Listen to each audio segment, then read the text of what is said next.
Halo semuanya, kembali lagi di YouTube channel ini.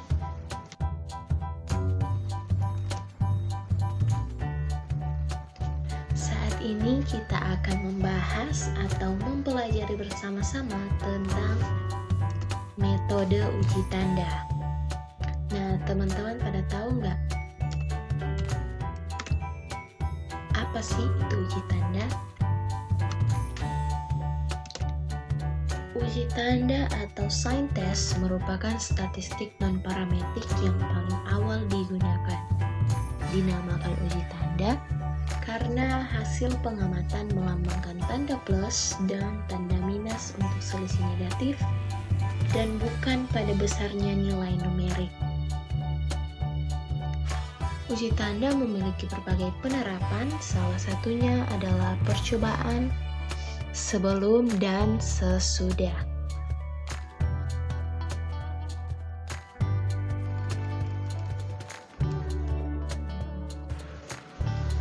Selanjutnya untuk fungsi uji tanda digunakan pada penelitian di mana yang pertama, pengukuran kuantitatif tidak mungkin atau tidak dapat dilakukan. Yang kedua, unit observasi adalah data pasangan yang masih mungkin ditentukan tingkatannya berdasarkan hubungan antara kedua pasangan.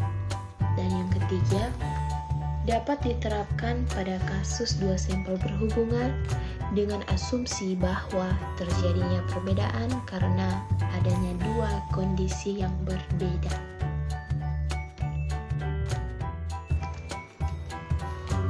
Selanjutnya ada prinsip. Prinsip yang pertama yaitu variabel yang diamati memiliki selisih distribusi observasi, dan yang kedua unit observasi tidak selalu ditarik dari satu populasi yang sama, tetapi pasangan observasi bisa berasal dari populasi yang berbeda. Yang ketiga, tiap subjek yang dipasangkan sedemikian rupa sehingga memberi kesamaan atau ciri tertentu sama dan berlaku sebagai pengontrol terhadap dirinya sendiri.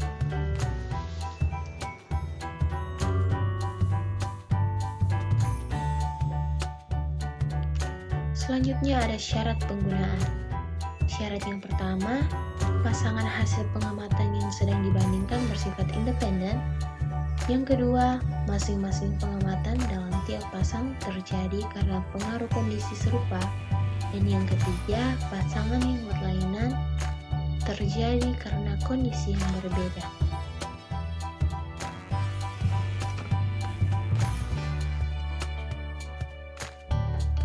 Selanjutnya, prinsip penyelesaian. Apabila hasil dari suatu pengamatan X dan Y terjadi karena perlakuan A dan B dengan sampel yang berukuran N, maka dapat ditulis X1, Y1, X2, Y2, Xn, Yn. Hasil perlakuan A dan B menghasilkan selisih dalam bentuk X1 kurang Y1, X2 kurang Y2, dan Xn kurang Yn. Nah, apabila X1 lebih besar dari Y1, maka diberikan tanda positif atau plus. Apabila X1 lebih kecil dari Y1, maka diberikan tanda negatif atau minus. Dan apabila X1 sama dengan Y1, maka pasangan ini diabaikan karena tidak terjadi perubahan sama sekali. N sama dengan menyatakan banyaknya pasangan sampel setelah dihilangkan pasangan X1 sama dengan Y1. Dan H sama dengan menyatakan banyaknya tanda negatif atau positif yang paling sedikit. Untuk D sama dengan H0 ditolak atau diterima pada nilai alfa berdasarkan daftar nilai kritis untuk uji tanda, tabel T. Dan untuk sampel besar N lebih dari 25 dapat dilakukan pengujian dengan distribusi normal. Nah, untuk keterangannya yaitu N1 sama dengan banyaknya data positif, N2 sama dengan banyaknya data negatif. Untuk pernyataan hipotesis, H0 tidak ada perbedaan pengaruh pada kedua perlakuan. HA terdapat perbedaan pengaruh pada kedua perlakuan. Dan penolakan hipotesis untuk H0 ditolak atau diterima pada nilai alfa sama dengan 0,01 atau 0,05. Berdasarkan daftar nilai kritis untuk uji tanda tabel D. Nah, lalu bagaimana ya langkah-langkahnya? Yuk kita cari tahu bersama langkah-langkahnya. Yaitu hipotesis. Menentukan hipotesis. Hipotesis merupakan langkah pertama yang harus ditentukan. Hipotesis dapat ditentukan satu arah atau dua arah. Apabila H0 mengandung tanda sama dengan, berarti uji satu arah. Sedangkan hipotesis yang mengandung tanda ketidaksamaan, kurang dari atau lebih dari, berarti uji dua arah. Hipotesis 0 untuk uji tanda biasanya menyatakan bahwa tidak ada perbedaan, sedangkan untuk hipotesis alternatif menyatakan adanya perbedaan.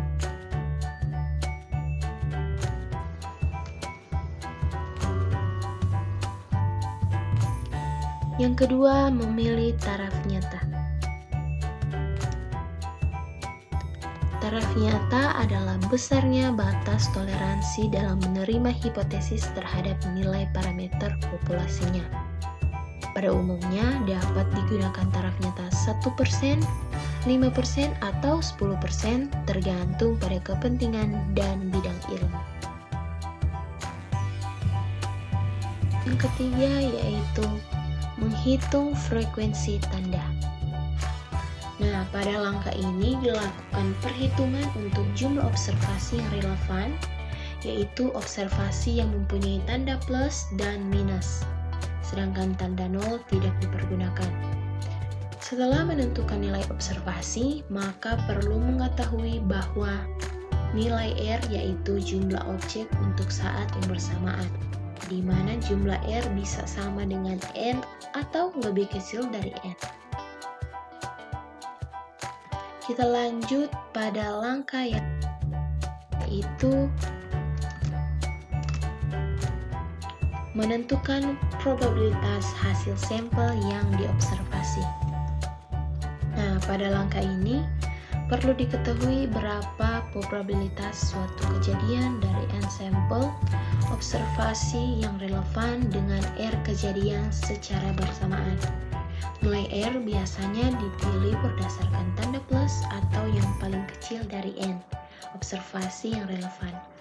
Untuk keperluan ini kita dapat menentukan tabel probabilitas binomial atau menghitung dengan rumus yang ada di bawah ini.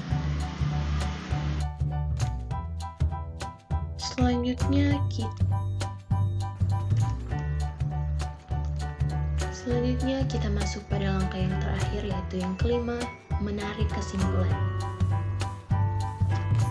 Aturan umum dalam menentukan menerima atau menolak H0 adalah menerima H0 apabila alfa kurang dari probabilitas hasil sampel dan menolak H0 apabila alfa lebih dari probabilitas hasil sampel.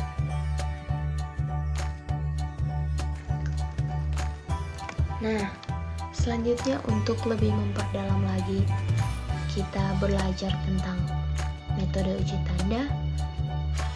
Di sini ada sebuah contoh soal, yaitu seorang peneliti ingin menguji apakah tingkat kemiskinan di kabupaten kota sebelum dan sesudah terjadinya pandemi COVID-19. Untuk mengujinya diambil sampel sebanyak 14 kabupaten kota dengan tingkat signifikansi 5%.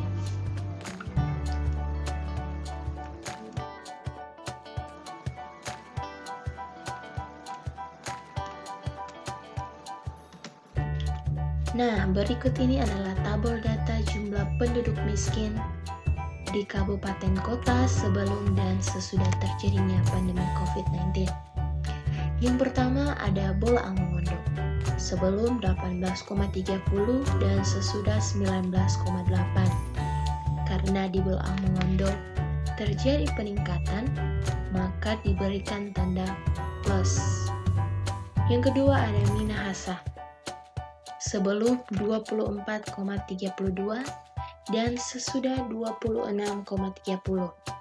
Di Minahasa juga terjadi peningkatan, maka diberikan tanda plus. Selanjutnya ada Kepulauan Siau sebelum 14,62 dan sesudah 14,55. Karena di Kepulauan Siau terjadi penurunan, maka diberikan tanda negatif. Selanjutnya ada Kepulauan Talaut, sama seperti Kepulauan Siau, yaitu Kepulauan Talaut juga terjadi penurunan, maka diberikan tanda negatif. Dan seterusnya, jika terjadi peningkatan diberikan tanda positif, dan jika terjadi penurunan diberikan tanda negatif.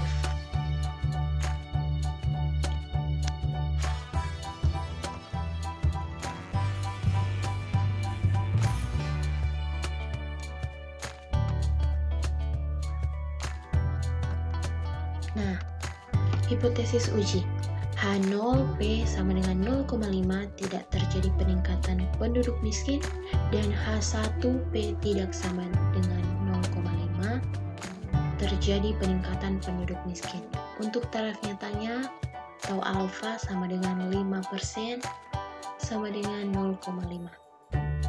Dan kriteria pengujiannya H0 diterima apabila probabilitas sampel lebih dari 0,5 dan H0 ditolak apabila hasil sampel tidak lebih dari 0,5. Nah, untuk contoh soal ini, kita akan mencoba menghitungnya menggunakan software SPSS.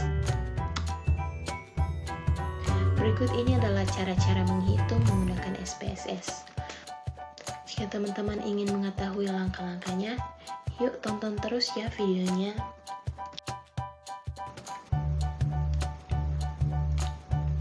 Nah, untuk langkah yang pertama, yaitu kita klik variabel view, lalu masukkan variabel statistiknya. Dan selanjutnya, untuk langkah yang kedua, kita klik data view, lalu kita input data yang akan kita hitung. Lanjut untuk langkah yang ketiga, kita klik analyze, lalu diklik non-parameter test, lalu klik legacy dialogs, kemudian diklik to related sample. Nah teman-teman, untuk langkah yang keempat, jika tampilannya sudah seperti ini, maka kita klik tanda panah untuk memindahkan variabelnya ke test pairs, lalu kita centang sign. Karena kita akan menghitung uji tanda, maka kita centang sign yang ada di test type. Setelah itu, jika sudah, kita klik OK. Nah, ini adalah hasil dari perhitungan menggunakan SPSS. Bisa kita lihat di sini, x-axis-nya yaitu 180.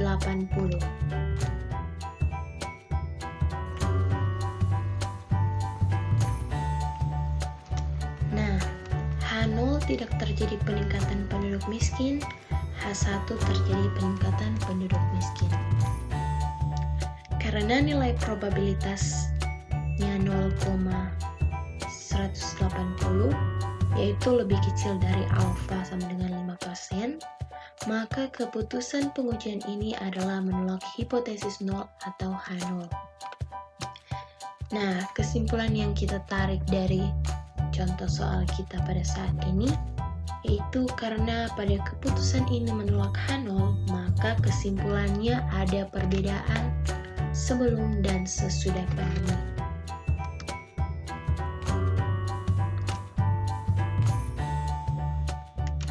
Sekian dari video saya kali ini. Kiranya video ini boleh bermanfaat bagi teman-teman yang ingin mempelajari metode uji tanda. Terima kasih sudah menonton video ini, dan sampai jumpa di lain waktu.